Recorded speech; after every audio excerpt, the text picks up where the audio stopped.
Primeiramente, boa noite a todos. É com alegria muito grande que nós estamos aqui nessa sala, reunidos em nome de Jesus, sob a proteção do professor Eurípides Bassanuco, nosso amado mentor. Quero primeiro agradecer a professora Isaura pela gentileza de estar conosco e vai falar para nós hoje o que fazer de Jesus chamado Cristo.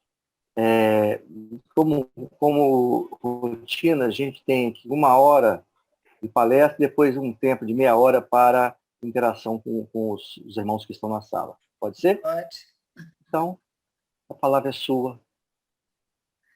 Obrigado mais uma vez. Queridos irmãos, boa noite a todos, que Jesus nos abençoe, nos fortaleça. Nós estamos muito honrados pelo convite, me sinto muito honrada pelo convite, mas nós, quando nos foi solicitado o tema, nós escolhemos o que fazer de Jesus chamado Cristo. É uma frase que mais à frente nós vamos nos deparar com ela, porque antes de falar sobre o que fazer de Jesus chamado Cristo, eu vou me reportar a uma pequena parábola, é uma bem pequenina parábola que Jesus contou aos discípulos e que eu particularmente gosto muito dessa parábola, porque ela se encaixa na nossa vida como luva. E nós sabemos que Jesus, ele frequentava o templo, e ele foi certo dia ao templo, e lá chegando, começou a falar acerca das verdades que ele trazia, da Boa Nova. E enquanto estava ali falando para o povo, algumas criaturas que ali estavam começaram a fazer perguntas a Jesus, perguntas capciosas, para ver se Jesus deslizava de alguma maneira nas respostas. E foi quando Jesus deu a resposta fazendo uma outra pergunta. E eles não souberam responder. Então Jesus se aproveitou e contou uma pequena parábola naquele momento, aproveitando aquele momento de fraqueza entre eles. E Jesus contou o seguinte, que um pai tinha 2 filhos e chamou o primeiro e lhe disse, vem trabalhar na minha vinha. E ele disse, irei, mas não foi. O segundo ele chamou para trabalhar na vinha e ele disse, eu não irei, mas foi. Depois resolveu e foi.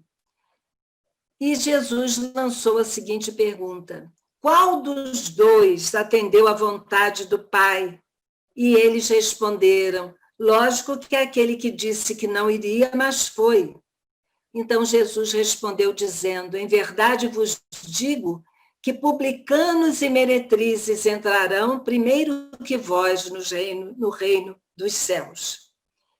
Então, essa colocação de Jesus mostrando que os publicanos, que eram mal vistos porque eram aqueles cobradores de impostos, que humilhavam o povo, que faziam com que o povo vivesse numa situação de penúria, porque os impostos eram altíssimos, e ele cobrava, os publicanos cobravam os impostos para o opressor, para aquele para Roma, que oprimia o povo judeu.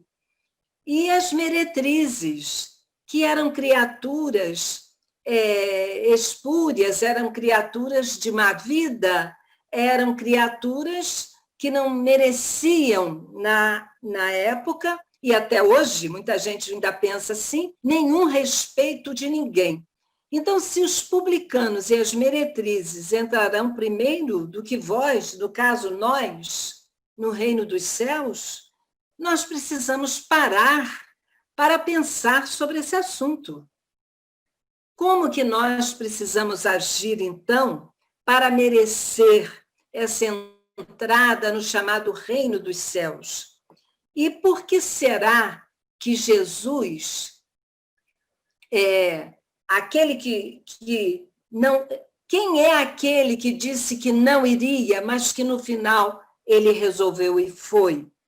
Será que aquele que disse que não iria e no final resolveu e foi, não seríamos muitos de nós que estamos numa vida mundana, de facilidades, e que chegamos a um ponto da nossa existência que nos cansamos de tanta materialidade na nossa vida e resolvemos e entendemos, com o amadurecimento do espírito, que a vida espiritual é importante e que precisamos nos preocupar com o lado espiritual da nossa vida?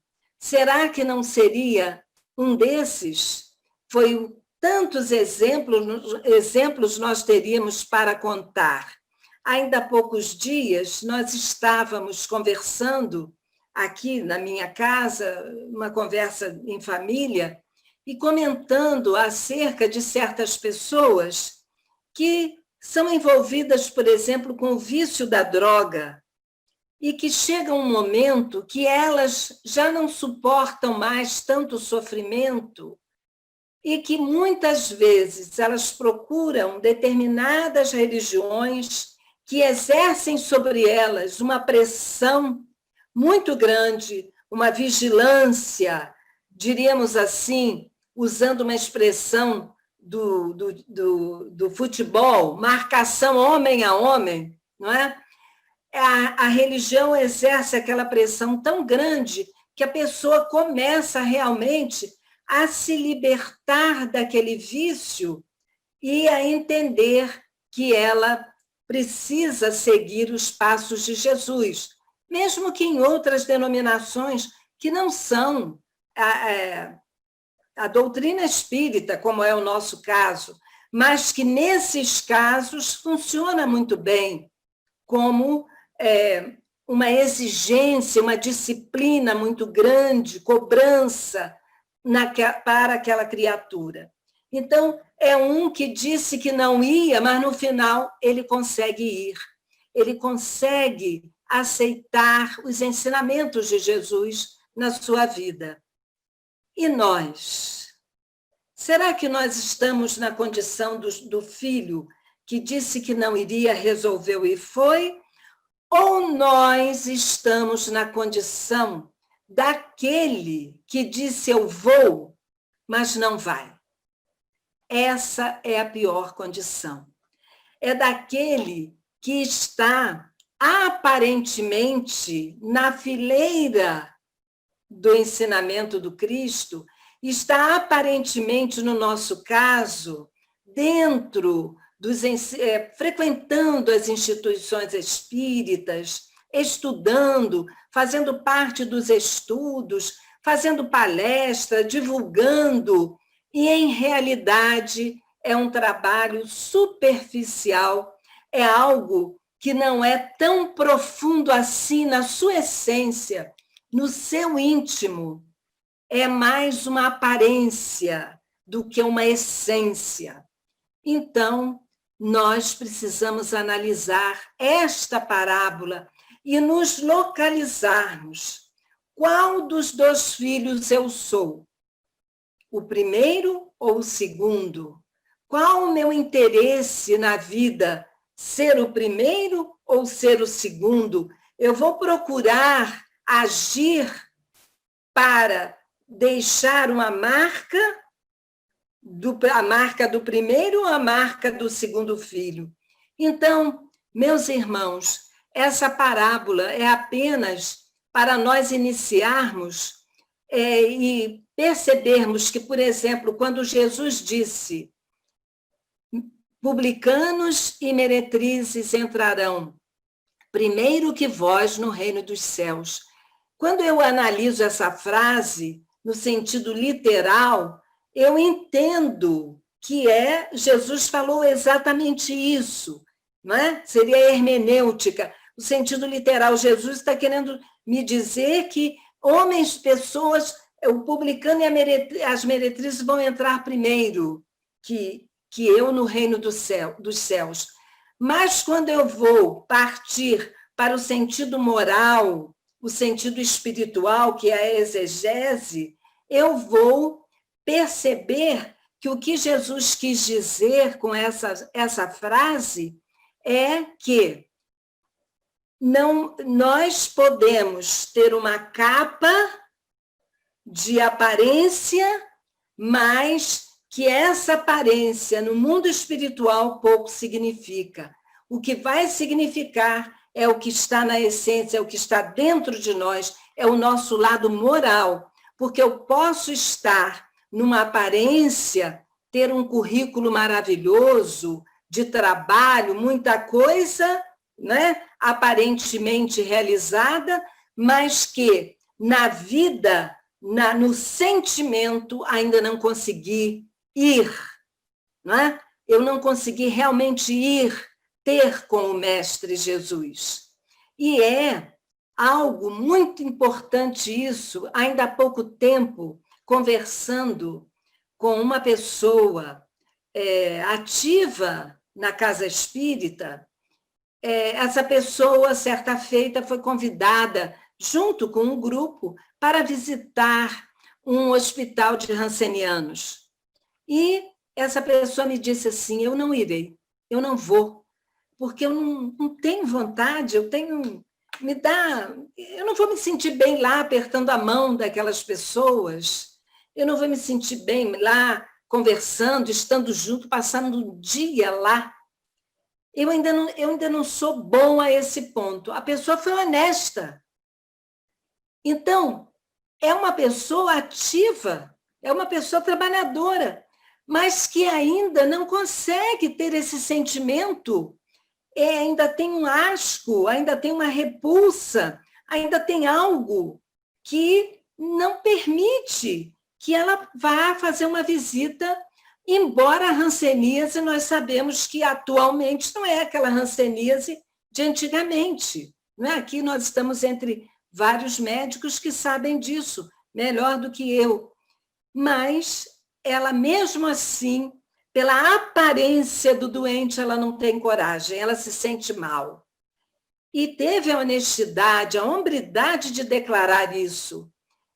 Muitos espíritas ainda têm dentro de si aversões, repulsas, discriminações, e ainda não conseguiram vencer, embora saibam que precisam trabalhar isso.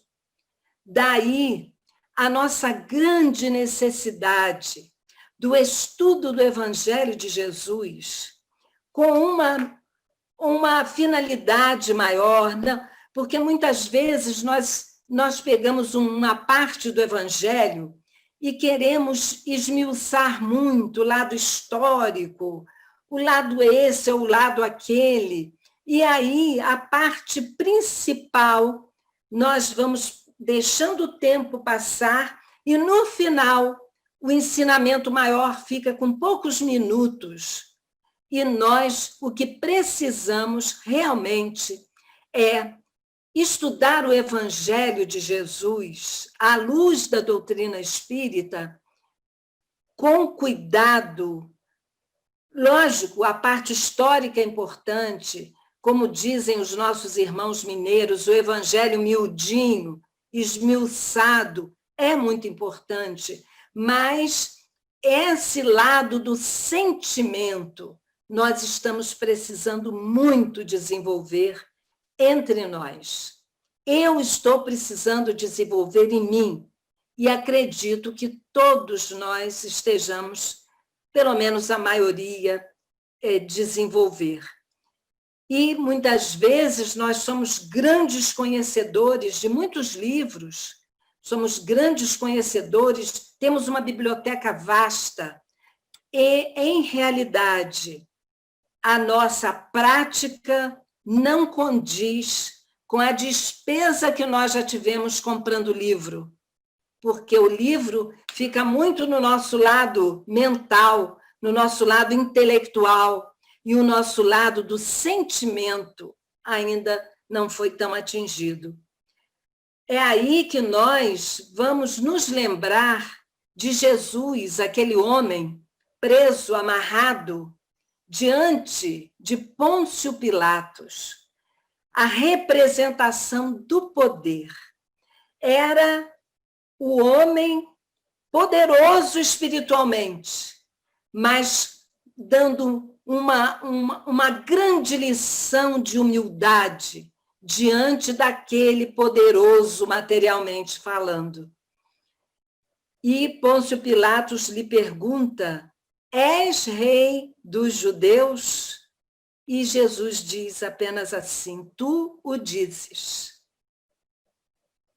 E então, ele percebendo que Jesus era uma criatura pura, inocente, ele no seu íntimo ele sabia. O seu espírito imortal sabia disso. Mas a necessidade de manter o poder, a necessidade de mostrar a sua autoridade, fez com que ele lançasse a grande pergunta: o que fazer de Jesus chamado Cristo? Foi a pergunta que Pôncio Pilatos fez à multidão. E o que foi que a multidão respondeu? Solte Barrabás, crucifica-o. Foi essa a resposta que a multidão deu. Solte Barrabás, crucifica Jesus. E nós estávamos lá com certeza, gritando. Muitos de nós estávamos lá com certeza. Mas Jesus, então, foi levado ao sofrimento atroz, à crucificação. E é uma história que quando nós percebemos, quando nós lemos, até hoje, é uma história que nos traz, assim, uma dor muito grande. Divaldo Pereira Franco tem uma palestra que fala sobre os detalhes da crucificação de Jesus. E isso nos faz voltar no tempo, como se nós estivéssemos ali apreciando aquele espetáculo horrendo e vivenciando aquele momento tão terrível da humanidade, onde a pena de morte, mostrando a sua injustiça, marcou a história para sempre. E aí nós vemos, ainda hoje, a pergunta ecoa nos nossos ouvidos. É Pilatos que ainda pergunta: o que fazer de Jesus chamado Cristo? O que fazer de Jesus? E nós, os cristãos da nova era, também continuamos muitas vezes a dizer: crucifica-o, solte Barrabás. Por quê? Nós estamos percebendo entre nós mesmos divisões, brigas. Há espíritas agora de diferentes categorias. Antigamente éramos apenas espíritas cristãos. Hoje em dia nós temos espíritas de tantas categorias. E aí percebemos, quando Allan Kardec nos lembrava, não é? Allan Kardec comenta isso em uma de suas obras, que muitas vezes nós não vamos precisar de inimigos fora, porque os nossos inimigos estarão entre nós, com as formas de pensar tão, muitas vezes, alheias aos verdadeiros ensinamentos do Cristo e de Kardec, que nós vamos ser nossos próprios inimigos. E aí, vamos ver quando é que nós somos aqueles que ainda mandamos soltar Barrabás e crucificar Jesus. Todas as vezes em que nós somos ociosos, muitas vezes nós somos espíritas ociosos, nós não aceitamos tarefas e temos aquelas desculpas assim: eu ainda não sou bem espírita, não é? Eu ainda não sou bem espírita, eu pretendo ser espírita um dia, e com essa desculpa nós nos negamos a entregar o copinho de água fluidificada na porta do passe, nós nos negamos a receber as pessoas na porta da instituição espírita, na recepção da casa, nós nos negamos a ajudar na cozinha nos dias de evangelização da infância, nós nos negamos a pequenas tarefas que sejam, mas não é porque nós ainda não nos consideramos espíritas, é porque nós somos pessoas que ainda preferimos a ociosidade, não é? Procurando fazer de Jesus apenas aquele oráculo, aquela criatura onde eu vou só pedir. O centro espírita, para mim, é um lugar onde eu só vou pedir. Eu não posso oferecer nada. E aí nos lembramos de uma companheira nossa que durante muitos anos, a atitude dela na nossa casa espírita era essa. Ela era sempre uma visita que chegava. Ela nunca assumia nenhuma tarefa, até que um dia começou a assumir uma tarefa. E quando assumiu a tarefa, ela mudou até de fisionomia, de aspecto, porque até então ela era eterna pedinte. Ela só ia pedir. E ela então começou a se doar, a trabalhar, a ajudar. E naquela postura de ajudar e de se doar, ela melhorou a sua performance como ser humano, ela melhorou a sua condição, porque parou de ser aquela pedinte inveterada que ela era. A outra situação que também nós nos tornamos aquele que pede para soltar Barrabás é quando nós somos pessoas vaidosas, quando nós achamos que nós somos muito importantes e só a minha opinião é a que vale. Eu estou numa condição de tamanha sabedoria, de tamanho conhecimento, que não posso ser contestada numa reunião de diretoria, numa reunião em grupo, porque eu sou uma pessoa que muito sei, que eu sou uma pessoa completamente vaidosa e não aceito de jeito nenhum que alguém possa ter uma opinião melhor do que a minha, ou que saiba mais do que eu, ou que trabalhe melhor do que eu, ou que uma pessoa venha e possa me indicar um caminho melhor para fazer determinada coisa. E muitas vezes é até uma pessoa simples, uma pessoa sem grande conhecimento da doutrina, mas que tem uma experiência de vida e que pode me indicar um caminho melhor. E eu, por minha vaidade, naquele momento, eu rejeito. Quando eu faço isso dentro do nosso ambiente espírita, eu estou sendo, mais uma vez, aquela que estou mandando crucificar Jesus, porque eu estou indo de encontro a tudo que ele nos ensinou. A outra coisa que também eu posso, outro fato que acontece conosco, é quando eu sou muito mobilizada pelos interesses, não é? Eu me mobilizo apenas pelo interesse. Eu vou à casa espírita porque eu tenho interesse de ser conhecida, eu tenho interesse de ter uma boa amizade.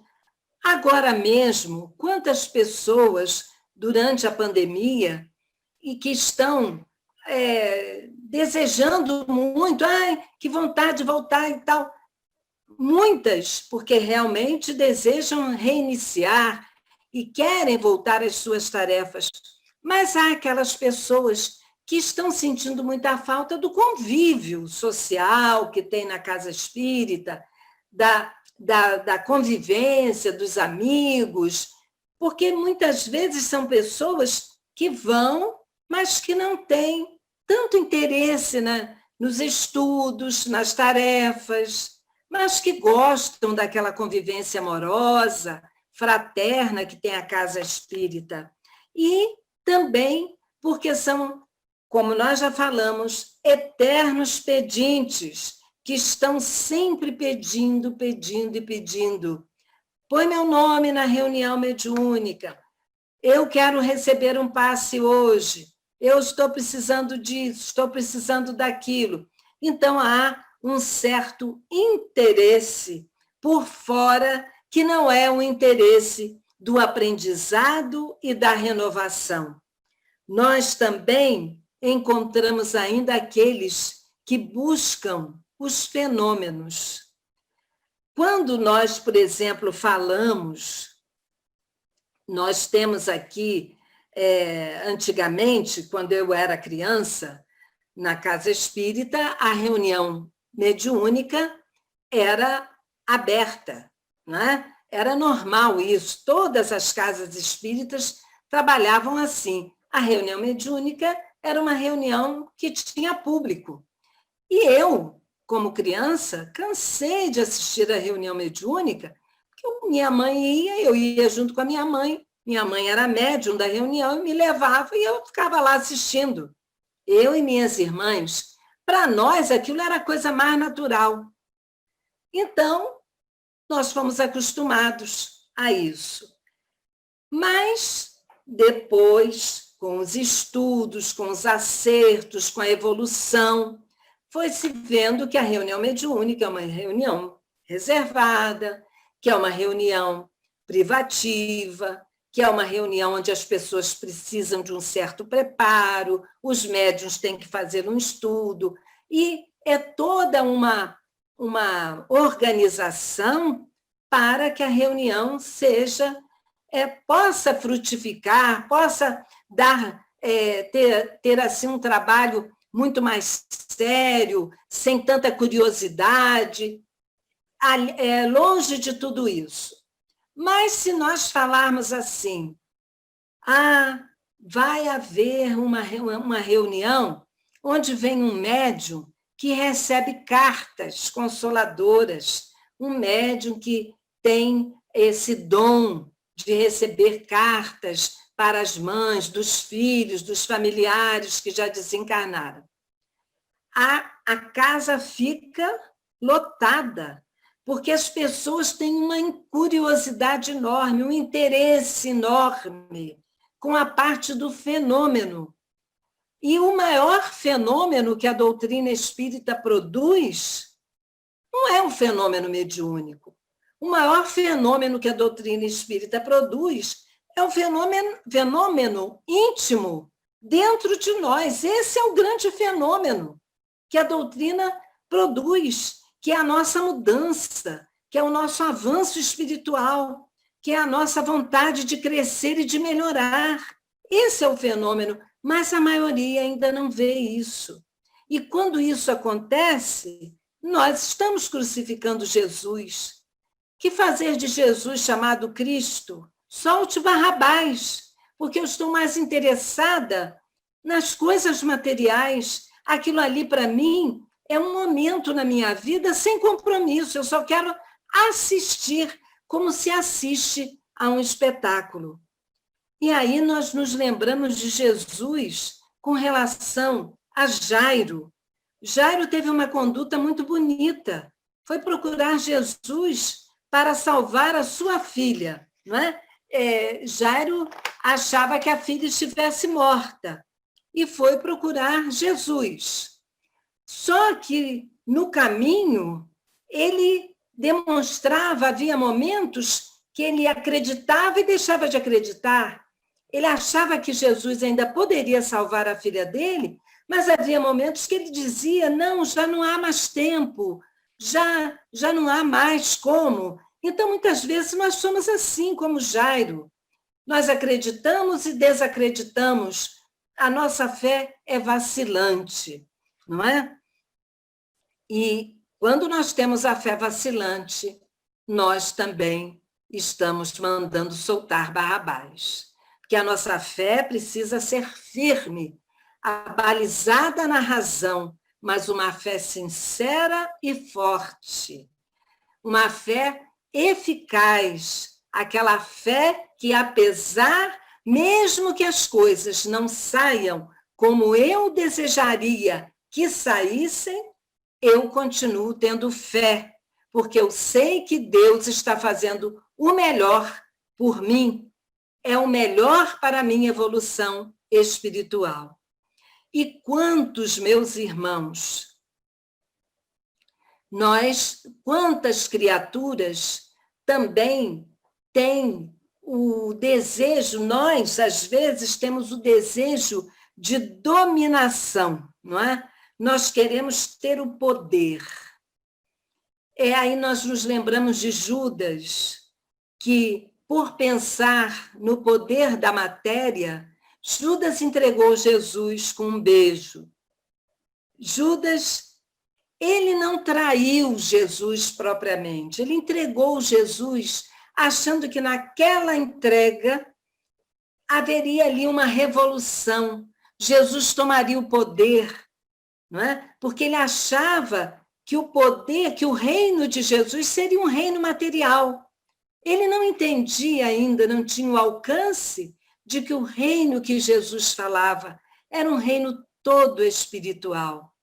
E aí nós vamos ver esse desejo de dominação lá em Judas, mas o desejo de dominação também em nós. Quantas e quantas criaturas, meus irmãos, são pessoas que, por exemplo, me desculpem se eu estou aqui atingindo, meus irmãos, o coração de alguém que se julgue ofendido, mas eu preciso falar o que eu acho, o que a doutrina me ensina, não é? Eu estou apenas transmitindo, porque Jesus, nós sabemos que muitas vezes nós, numa casa espírita, assumimos uma direção de uma casa espírita. E por esse desejo que nós temos, nós nunca largamos a direção da casa espírita. Nós não damos oportunidade a outras pessoas também de assumirem aquela posição, de passarem por aquela experiência. Nós estaríamos assessorando, ajudando no início, porque temos mais experiência, mas a pessoa iria também ter a oportunidade daquele aprendizado. E aí nós conhecemos criaturas que ficam toda uma vida dirigindo uma casa espírita. Muitas vezes acontece que a pessoa dirige toda uma vida porque ninguém aceita a direção. Isso, ainda há poucos dias, uma amiga nossa aqui de Petrópolis, que está muito doente, ela falou, Isaura, nós estamos em plena pandemia, eu estou doente, já estou muito envelhecida e eu preciso deixar a presidência da minha casa. Quero que fulana de tal assuma a presidência porque ela é minha vice. É só fazermos uma reunião e, porque ainda não está na época da eleição, uma reunião extraordinária e tudo vai ser esclarecido e ela assume a direção. Mas ela não aceita, ninguém aceita. E essa nossa irmã está muito doente, sem condição de continuar com essa responsabilidade, e ninguém aceita a direção. Então ela disse: eu não posso fechar as portas da casa. Como ficaremos? Acontece isso também, mas acontece da pessoa desejar ficar eternamente na direção. Então acontecem os dois polos. Aquele que deseja, precisa deixar e não acha quem fique, e aquele que deseja ficar a vida toda. Isso também é negar, não é? É negar o Cristo, é crucificar Jesus, é atrapalhar o trabalho do Cristo. Vamos, meus irmãos, é porque as pessoas às vezes não querem sair da sua zona de conforto, porque uma presidência de uma casa, principalmente se é uma casa grande, tira noites de sono da gente. A gente fica sem dormir, preocupado com isso, com aquilo, com o problema de um departamento, com o problema de outro departamento, porque onde há muitos seres humanos juntos, sempre há problema. Mas, em nome do amor, pela causa, nós precisamos renunciar também à nossa comodidade e sairmos em campo para ajudarmos, para trabalharmos, porque a oportunidade de trabalho é sempre santificada para nós que somos espíritos imperfeitos. É uma oportunidade de aprendizado muito grande. Então, a dominação, esse domínio que muitas vezes nós queremos ter sobre as outras pessoas, e também há aquele que, por exemplo, deixa uma direção, mas fica dominando por fora, não é? Continua mandando, querendo mandar, querendo dominar. Nós precisamos, meus irmãos, exercer a caridade. Isso é falta de caridade. A caridade não é apenas a esmola, o dinheiro, a roupa, o móvel usado. A caridade está em tudo aquilo que nós fazemos. Nós podemos fazer a caridade. E ainda, nós vamos nos lembrar da esposa de Zebedeu, que se chamava Salomé, que provavelmente ela fosse prima de Maria, mãe de Jesus. Por isso que Tiago e João eram primos de Jesus, eram tidos como primos de Jesus, porque a mãe deles era, provavelmente, era irmã de Maria, era tia de Jesus. Ela, quando achou que Jesus, né, iria ter um poder, ela pediu a Jesus que um dos seus filhos se sentasse à direita e o outro à esquerda do seu trono, do seu poder. Ela também não entendia que o poder de Jesus era todo espiritual, era um poder moral e espiritual. E aí foi quando Jesus disse, né, será preciso tomar comigo este cálice, né? Será que eles terão condições de tomar deste cálice comigo? Beber esse líquido comigo, o líquido amargo do que ele iria ainda passar? Eles teriam condição? Muitas vezes as pessoas querem o poder, mas não sabem todas as dores e amargores que o poder nos traz. Até o poder de dirigir uma casa espírita, ou de dirigir um movimento espírita, ou o poder de alguma coisa que seja realizada e que aquela pessoa seja o líder. Quanto sofreu Chico Xavier? Quantas lágrimas Chico Xavier derramou pela sua mediunidade extraordinária, que para muitos era uma fonte de poder, que muitos gostariam de ter uma igual, mas não sabia o quanto aquele cálice daquela mediunidade tinha o líquido amargo. Então, muitas pessoas, nesse excesso de poder, querem ser criaturas íntimas de grandes médiums, querem tirar foto ao lado de Divaldo Pereira Franco. Isso não é nada demais, né? Eu estou apenas fazendo uma brincadeira aqui. Mas não é apenas isso, mas querem gozar da intimidade de grandes médiums, de pessoas que são pessoas importantes, importantes entre aspas, porque todos nós temos o mesmo valor, mas há aqueles que pensam que determinados cargos dentro do movimento espírita dão uma certa importância a essa pessoa e gostariam muito de estar como amigos dessa pessoa, porque isso lhes dá um certo poder. A cada um será dado segundo as suas obras. Nunca, se mesmo que eu tire fotos ao lado de Divaldo Franco, da Madre Teresa de Calcutá, da Irmã Dulce, que eu tire foto ao lado do presidente da FEB, o nosso irmão Godinho, de quem quer que seja, isso não quer dizer nada. A aquisição dele é dele. Eu ficarei com aquilo que eu consegui conquistar. Isso não me trará nenhum tipo de poder extraordinário, porque cada um trabalha por si. Nem a nossa família, nem os nossos filhos, nós podemos deixar herança espiritual para eles. A herança que nós podemos deixar é do nosso exemplo, mas não aquele grande trabalhador espírita não tem como passar para o seu filho parte do trabalho que ele realizou para a bagagem espiritual do seu filho. Isso não existe.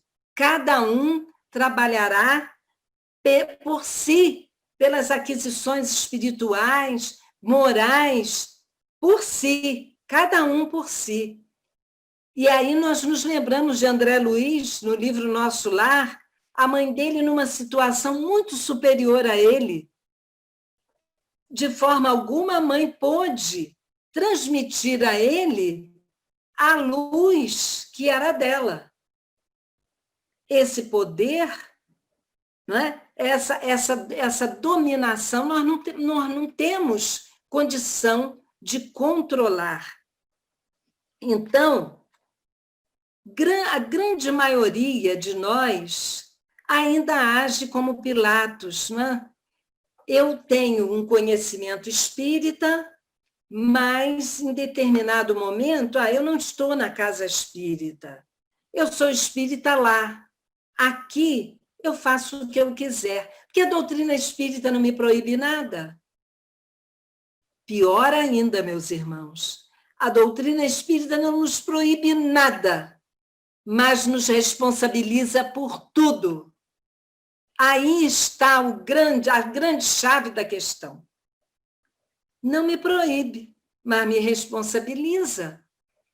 Então, a situação fica muito complicada para quando eu estiver distante da casa ou dos olhos dos meus companheiros e deseje agir da maneira que eu queira agir como homem velho, como era antes de conhecer o Espiritismo.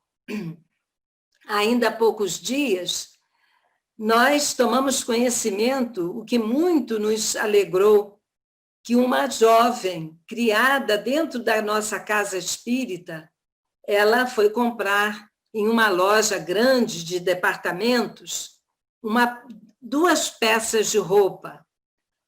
Comprou, passou pelo caixa e, quando chegou em casa, ela percebeu pela nota, ela foi olhar a nota e percebeu que a moça do caixa só havia cobrado 1 peça, a outra peça saiu grátis.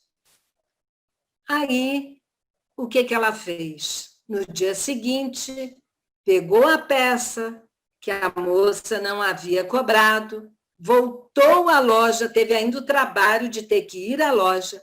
Chegando lá, procurou a gerente para devolver, para entregar a peça e pedir que fosse cobrada aquela peça.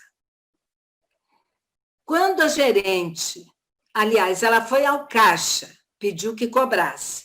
Aí a moça do caixa chamou a gerente, porque eu não sei por que situação lá burocrática teria que chamar a gerente.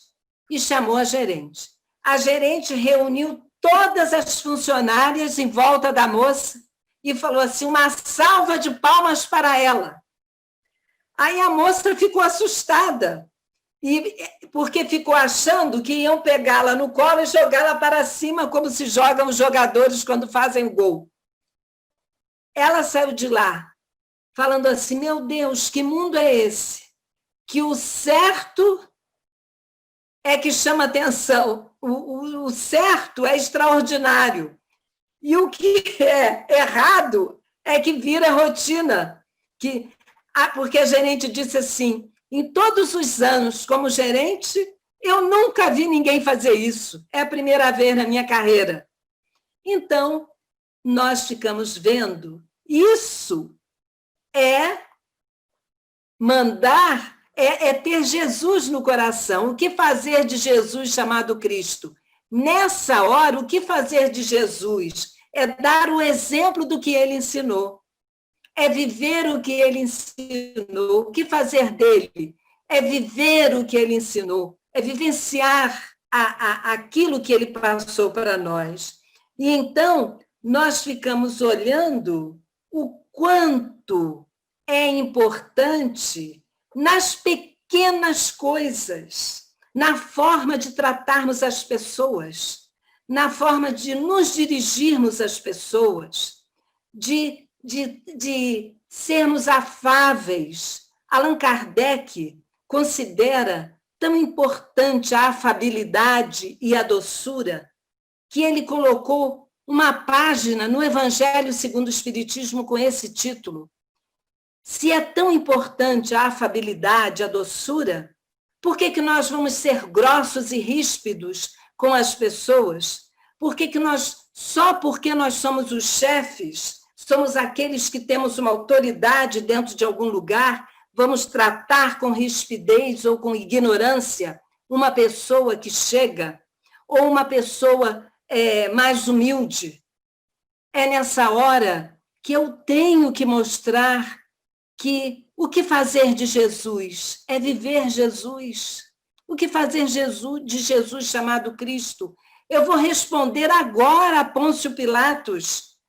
O que fazer é fazer isso, é fazer o bem, é exemplificar o que ele ensinou.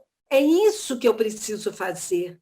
É ser um homem diferente, é ser um ser humano diferenciado do comum das pessoas. Quando todo mundo despreza o negro, quando todo mundo despreza o pobre, eu vou tratar o pobre, o negro, diferente, de uma maneira melhor, com respeito, com atenção, a mesma atenção e o respeito que eu dou àquele que é mais aquinhoado pelo dinheiro, por aquele que é mais aquinhoado pela inteligência.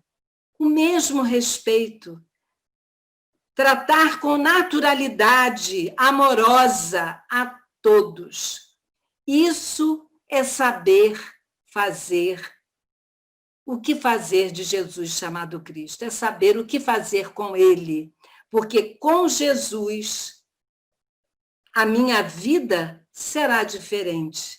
Mesmo que não seja a vida que eu sonhei, mesmo que eu não tenha tudo que eu sonhei, mas eu tenho tudo que eu mereço ter.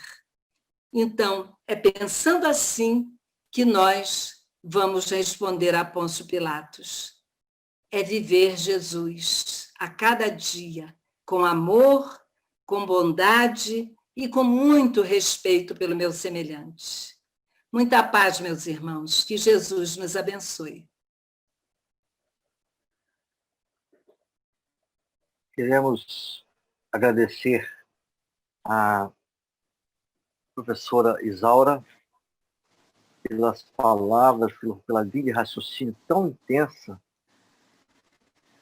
Eu acredito que cada um de nós teve que vestir a sua carapuça. Porque, pelo menos eu sou alguém que tenho, nesse momento, dar a minha mão à palmatória, porque quase tudo que o senhor falou aí é o que se passa no meu dia a dia, na minha vida, e eu reconheço a necessidade urgente de dar uma guinada na minha trajetória espiritual. Eu também. Quero te agradecer profundamente, dizer que foi um dos momentos mais bonitos que nós vivenciamos nesse expediente de terça-feira. E, bom, enfim, quero abrir o espaço para que meus irmãos presentes possam fazer as perguntas, os questionamentos, as colocações que acharem necessárias e importantes. Está aberto o painel para que possamos dialogar com a professora. Gilson. Irmã, pelo que você falou, como você está percebendo a situação no momento, dentro do que você disse? Estamos seguindo Cristo mesmo? O Covid veio para permanecer ou nos acordar da anestesia que vivenciamos, que estamos vivendo? Eu realmente é um momento muito difícil que nós estamos passando, mas eu entendo que nós, antes do Covid, nós estávamos com muitos pontos de guerra, nós estávamos vendo aquelas balsas no meio do mar, cheias de foragidos dos países, nós estávamos vendo aquelas filas e filas de pessoas fugindo dos seus países, nós vimos criança morta na praia, né? Aquela coisa tão triste, aquela foto que ficou marcada, né? Daquele menino com a camisa vermelhinha na praia, morto. Aquela foto até hoje choca a gente quando a gente lembra dela. Então, nós vemos o quanto o homem muitas vezes, nós somos cruéis, né? Uns com os outros. O poder nos coloca uns contra os outros. Nós nos matamos por causa de time de futebol, não é? Então, a gente fica imaginando que não é à toa que as coisas acontecem. Nós ficamos vendo que ficamos numa situação que apareceu democraticamente para o mundo inteiro, foi democraticamente para todos o vírus. E aí nós ficamos lutando contra alguém invisível, não é? Completamente invisível, que a gente não sabe onde ele está, e todo mundo, de certa forma, recuado, e está fazendo com que nós repensemos muitas coisas. Até o movimento espírita está sendo sacudido, não será o mesmo depois, muita coisa para mudar, muita reunião, que era reunião presencial, reunião de diretoria, que era presencial, vai passar a ser pela internet, facilitando a vida de todos, não é? Lógico que as reuniões de estudo, as reuniões públicas continuarão, mas eu vejo agora quantas pessoas que nunca pensaram na fome de ninguém, agora estão preocupadas em ver as cestas básicas para doar. Há uma imensidade de pessoas trabalhando, então o aperto foi grande, está sendo grande, porque há muito desemprego, há muita fome, muita criança que está sofrendo a violência dos pais, que os pais revoltados e e aborrecidos com a vida, descontam nos filhos em casa, batem nas crianças, agridem as crianças. A gente sabe disso, mas eu acho que de tudo isso aí vai sair um progresso, como tudo que a guerra traz progresso, né?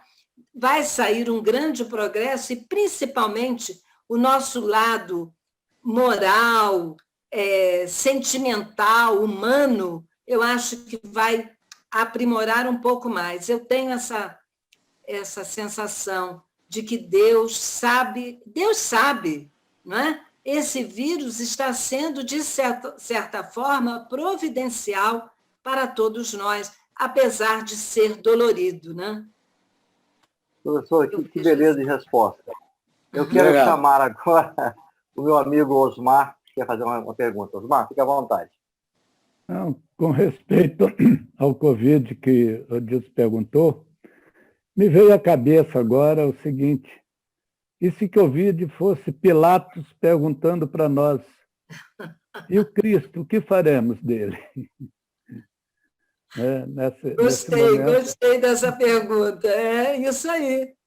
E agora é a hora da gente mostrar, né, que nós não vamos mandar crucificar Jesus agora, né? Agora nós vamos agir diferente. Nós vamos trabalhar, nós vamos tentar ajudar, né, as criaturas e sermos úteis de alguma forma para o mundo ficar um pouco melhor, né? Eu queria fazer uma pergunta, professora. A senhora falou aí, uma coisa muito interessante, foi a questão da discriminação por raça, por cor, por poder econômico, por opção sexual e assim por diante. Hoje nós somos obrigados por lei a engolir essa questão da discriminação, porque senão eu sofro um processo, senão tenho que pagar a indenização. E aí eu pergunto, que valor teria essa postura forçada por uma lei humana? Veja bem, meu irmão, eu fico vendo o seguinte, Emmanuel diz assim, Emmanuel tem uma frase dele que ele diz assim, a disciplina antecede a espontaneidade. A gente vai, às vezes, fazendo algo por uma disciplina, porque tem que fazer. E aí, com o tempo, a gente acaba fazendo espontaneamente, porque vai entender que aquilo precisa ser feito. Uma criança, quando a gente tem os filhos pequenos, manda escovar os dentes. É uma luta, não é? Todo dia, escova os dentes. Vamos lá escovar os dentes. E é aquela luta. Até que chega um momento que ele naturalmente já vai escovar os dentes. À medida que ele vai crescendo, ele quer ter a dentadura bonita, ele fica vaidoso, aquilo ali já faz parte da vida dele, né? Então, eu vejo assim, que nós somos crianças espirituais. Muitas vezes, nós precisamos de certas imposições legais para que a gente faça aquilo que deva ser feito. Foi aquela questão, né? Perguntando a Jesus com a moeda, né? A moeda não tem a foto de César, né? E ele disse, dai a César o que é de César. Né? Então, a gente, às vezes, a lei tem que vir para a gente poder, tem que dar a César, né? Tem que cumprir a lei. Até porque, de qualquer forma, é virtuoso você ser um cumpridor de leis, né? Não fica a questão de ter cumprido a lei, né? É verdade. Francisco Leite, meu querido. Francisco, eu vendo a palestra do Roberto Lúcio, ele estava enfatizando a questão de que, em sua maioria, nós que nos dizemos cristãos, mas ele falou mais para os espíritas. Estamos muito mais preocupados em parecer ser do que realmente ser, por conta de anos, milênios de vivências em outras encarnações, da qual trazemos as nossas mazelas, estamos em fase de construção, e estamos nessa fase de já sabermos o que precisamos, mas estamos mais buscando parecer ser do que verdadeiramente ser. Isso, digamos assim, o que falta para nós espíritas, voltando para nós espíritas, ainda, para deixarmos essa questão de parecer ser, para realmente sermos cristãos efetivamente. Eu não digo que todos sejam assim, né? Porque nem todos, né? Há aqueles que ainda que são assim, mas a gente aí, nós nos lembramos dos fariseus, né? Que faziam, às vezes, certas coisas apenas para serem vistos, para serem... eram, como Jesus disse, eram sepulcros caiados. Por fora, eles eram maravilhosos, limpos, e por dentro cheios de podridão.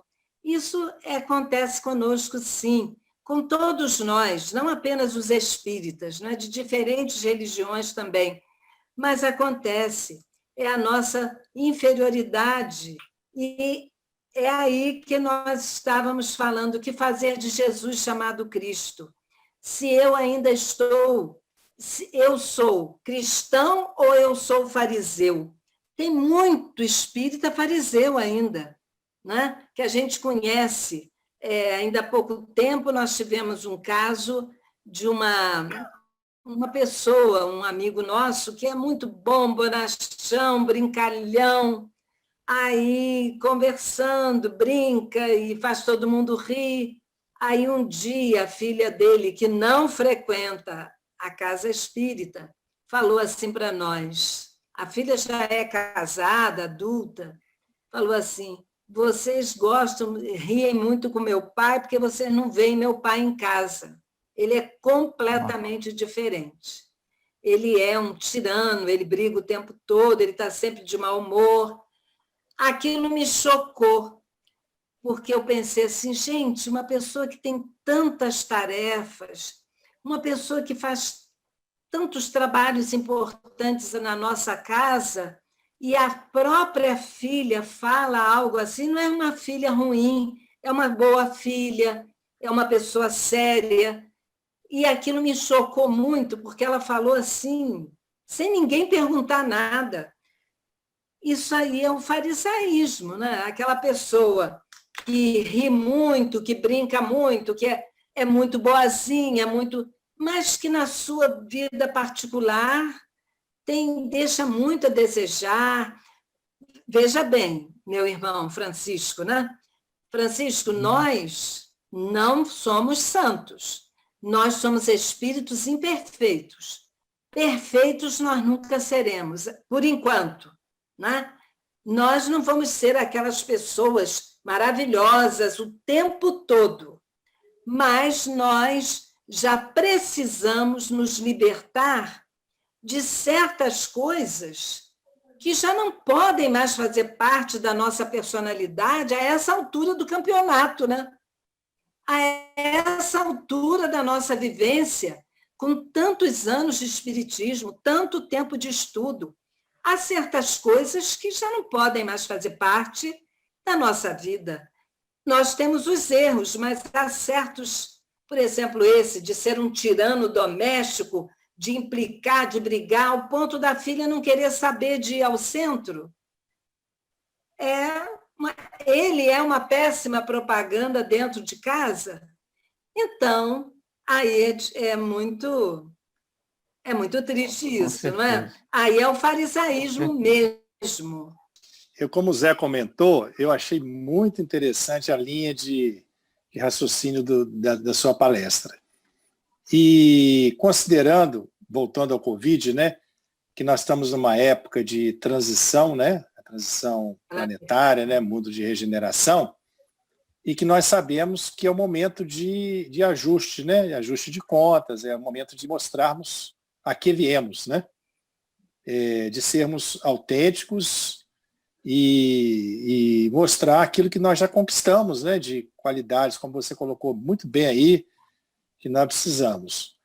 E quando você fala inicialmente, você colocou várias passagens que as pessoas titubeavam, né? Jário titubeava, uma hora confiava, outra hora não confiava. Depois veio aquele da vinha, quando foi convidado os 2 filhos, um falou que ia, mas depois não foi. Então, aí chega no final, aí que eu fui entender a mensagem de hoje.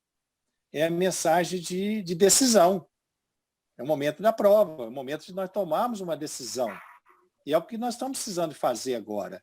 Foi o momento que Pilatos se dirige à população e pergunta o que fazer de Jesus.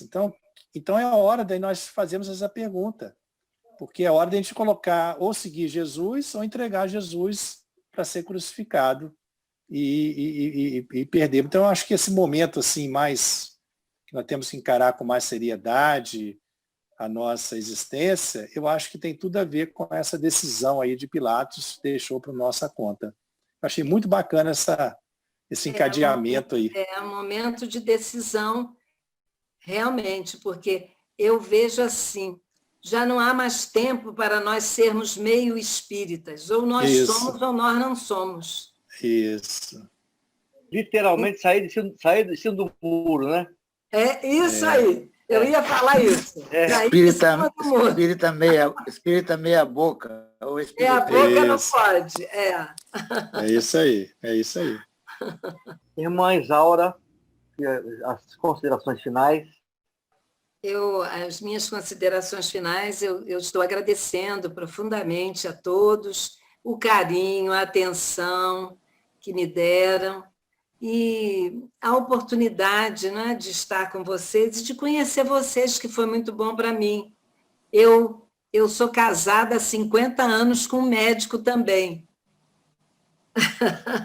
Então, esse meio aí é um meio conhecido meu, né? Mas eu tenho uma filha também que é médica, então eu sei que vocês estão ligados à AME, é um braço da AME, não é? E como me foi passado, e então eu estou muito feliz por estar com todos vocês, por ter conhecido vocês e ter tido essa chance, não é? Muito obrigada. Carol hoje teve a paciência à tarde de fazer um treino comigo para ver se estava tudo certo. Graças a Deus estava tudo certo. Então, foi tudo eu fui muito bem recebida, com muito cuidado, eu me senti tratada com muito carinho o tempo todo. Muito obrigada. Obrigada, senhora. Nós ficamos também felizes em recebê-lo em nossas vidas, em nossos corações e em nossa tela do computador, né? Que possamos estar juntos mais vezes. Boa noite a todos. Obrigado pelas presenças. Obrigado pela participação ativa. Obrigado mais uma vez, professor, que a senhora possa estar junto conosco em breve. Né, Odilson? Mais uma para... Vamos ver. A categoria da excelência, né, Dilson? Excelente. O coração de todos. Excelente o quadrado. Boa noite. Boa noite, Isaura. Boa noite. Boa noite, Isaura. Paz a todos. Fiquem com Deus. Me fez lembrar que eu sou um fariseu. Boa noite, Luiz. Boa noite, Odilson. Eu também sou fariseu, terrível. Mas vou mudar. Hoje eu recebi um instrumento importante para tirar esse rótulo da minha alma e ser alguém melhor. E vou ser. Um abraço a todos. Um abraço a todos. Tchau, tchau. Boa noite a todos também. Até a próxima reunião. Até a próxima.